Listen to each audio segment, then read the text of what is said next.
and a very warm welcome to this beautiful sunny day. And I know you're curious about the temperature, so I'll get that out of the way straight away. It's minus 22, just touching minus 23. It's so beautiful to be out in the fresh air.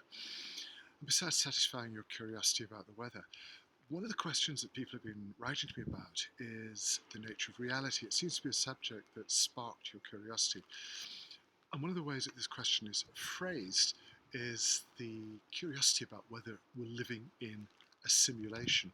You've probably seen articles online, you've probably seen it on social media, that the world as we know it is really a complex computer simulation. It's an interesting idea. A couple of physicists have even offered some wonderful mathematical evidence to support this idea. But is it true? Well, what is true? The nature of reality is something that occupies mystics, scientists, and philosophers, and has done for thousands of years. But the conclusion of some of our perhaps more famous philosophers is that long before the invention of the concept of a computer, there was an insight into the nature of reality that suggested that we are the architects, that our minds are constantly projecting this incredible amount of energy that paints the blank screen of consciousness with our version of reality. It means that what we're thinking and feeling and doing is shaping the reality around us. Now that's completely counterintuitive. Most of us feel very comfortable with the idea that there is a measurable, tangible, objective reality that we can perceive and feel all the time. And it just seems that that's the way that we've evolved, that we perceive these things, we experience these things without any sense that we're actually creating it. Perhaps there are evolutionary advantages to this way of perceiving reality, but the mathematical models which modern researchers are using suggest that it isn't real.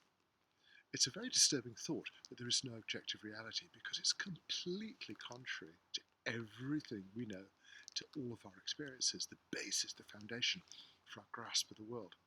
And yet the mathematics bring the expression of reality always to zero.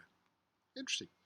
It's interesting in many, many ways. I'm not sure how it's going to improve the taste of your coffee in the morning or how you're experiencing the world, but there is an insight, and it's from ancient philosophies, ancient traditions, that when you train the mind to become quiet, when it becomes still within that oasis of calm, in that absolute stillness, when the mind is no longer projecting, the ego ceases to exist. The sense of individuality, the superficial sense of identity, dissolves, disappears. But then so does the projection. And in that state, we are allowed to perceive reality directly.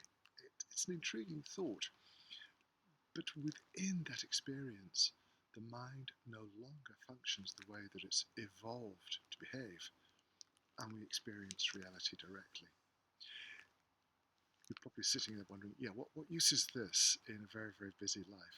Well, in one way, I hope it helps us to make sure that we don't allow stress and anxiety and fear to dominate our lives, degrading the quality of our health, our well-being, our creativity. Because even if it is a simulation created by our own minds, there's no reason why we can't ensure that it is a more enjoyable experience, not just for ourselves, but for all the people we come into contact with. It's this dualistic notion that we work very hard, we take things very seriously, and yet, ultimately, we know that it isn't real. It doesn't mean abandoning the world or giving up our lives. It just means that we perhaps don't take ourselves quite so seriously, and that we don't respond to the challenges with panic and anxiety, but we can allow ourselves a smile.